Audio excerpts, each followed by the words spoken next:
Assalamualaikum warahmatullahi wabarakatuh. Kembali lagi di channel Faizatul Khairiyah. Gimana kabar kalian?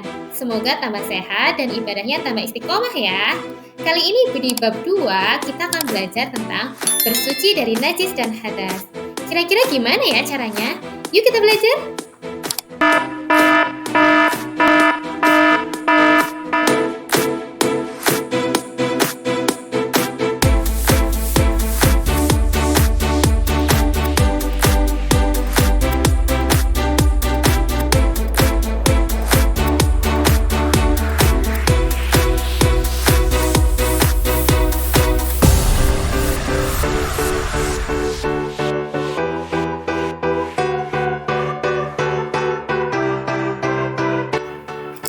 Pengertian najis dan hadas. Dalam bahasa Arab yang bertulisan an-najasah, kata ini juga bisa diterjemahkan menjadi najas. Secara harfiah, najis dalam bahasa Arab berarti kotoran atau hal yang kotor. Dalam konteks hukum Islam, najis merujuk pada sesuatu atau segala sesuatu yang dianggap kotor dan dapat mencegah keabsahan ibadah seperti sholat.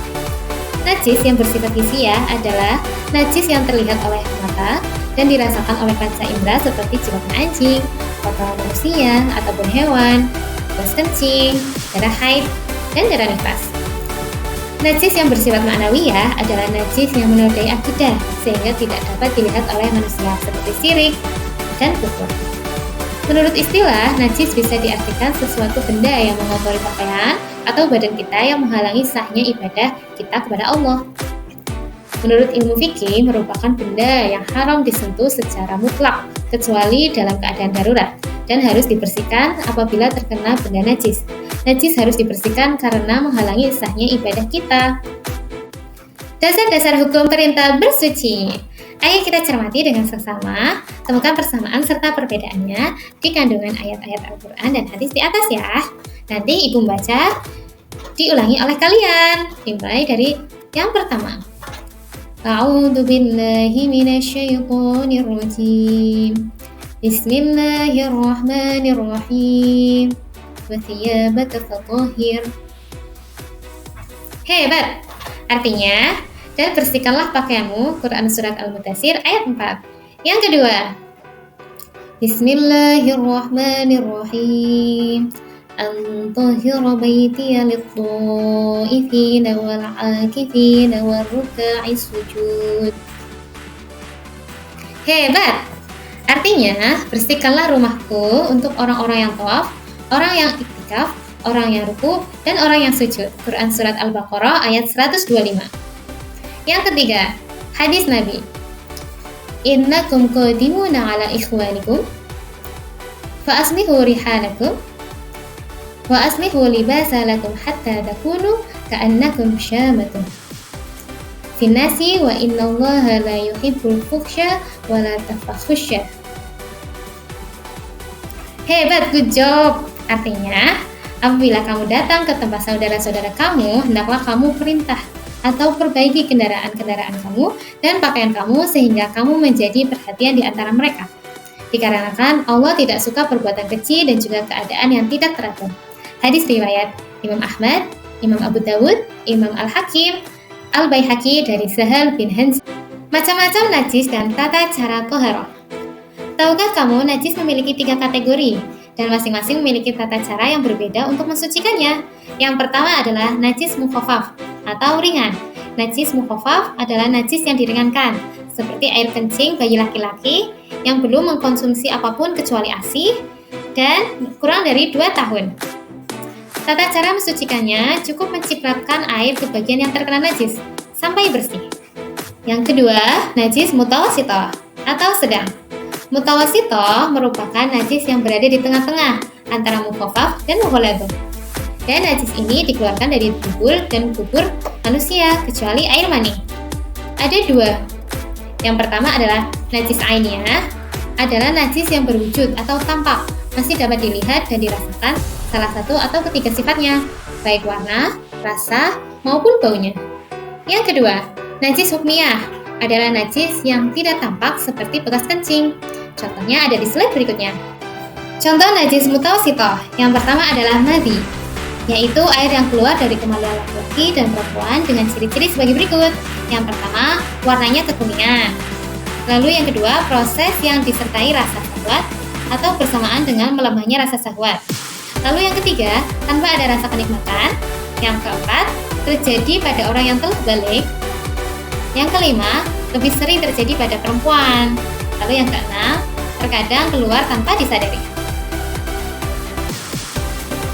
Contoh yang selanjutnya yaitu air wadi. Air yang keluar dari kemaluan laki-laki dan perempuan dengan ciri-ciri sebagai berikut. Yang pertama, warnanya campuran putih, keruh, dan kental. Keluar setelah buang air kecil. Dalam keadaan kecapean setelah mengangkat beban berat atau pekerjaan lainnya. Dialami oleh yang sudah atau belum balik.